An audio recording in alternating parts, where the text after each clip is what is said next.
internet speeds 100 times faster than what you currently have, and in some cases paying less than what you currently are. Yeah, it could soon be a reality in some parts of the valley, at least. ABC 15's Katie Connor is live on this story. And Katie, people are going to be hearing the two words Google Fiber a lot over the next few months here.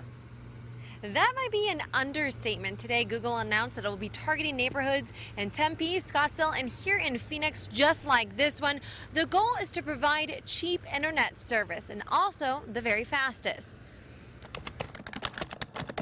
There's nothing worse than this.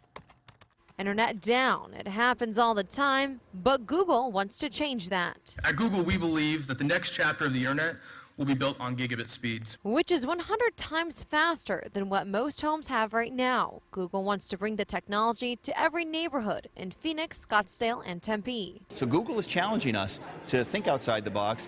Google is finishing up a similar project in Kansas City, Missouri. The project took about 3 years. I give it a pretty high rating. It took some time for Jennifer Tuttle to learn the new technology. The internet is super fast, no waiting anymore. We are really pleased with it, and we're glad that we made the switch. Here in Arizona, construction won't start until next year. Each city needs to assemble a team of experts to make sure the project is compatible with every neighborhood. It is a cost. It may not be a direct cost of our budget, but it's an indirect cost. Mayor Stanton won't say how much this project costs, but says the bigger picture is the future. The old way of doing business is gone. We have to be flexible. We have to be open-minded. We have to think of how we provide our services differently.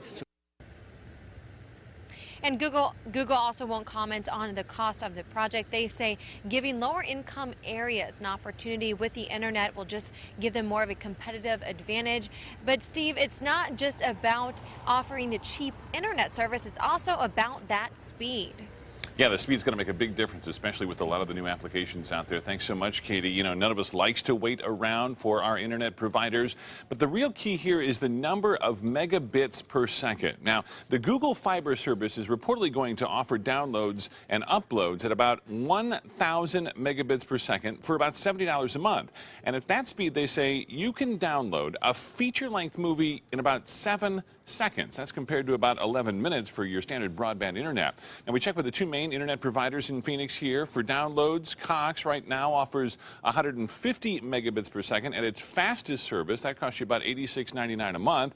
If you go with CenturyLink, you can get up to 40 megabits. That's $34.95 a month. And you can actually find out for yourself just how fast your internet speed is compared to what it's supposed to be, what your service provider says it's going to be. We tested our own internet here at the station, and we found we were getting about 6 megabits a second, sometimes a little faster, sometimes a little slower. So you always make sure you get what you pay for when you order up some of these services, Katie.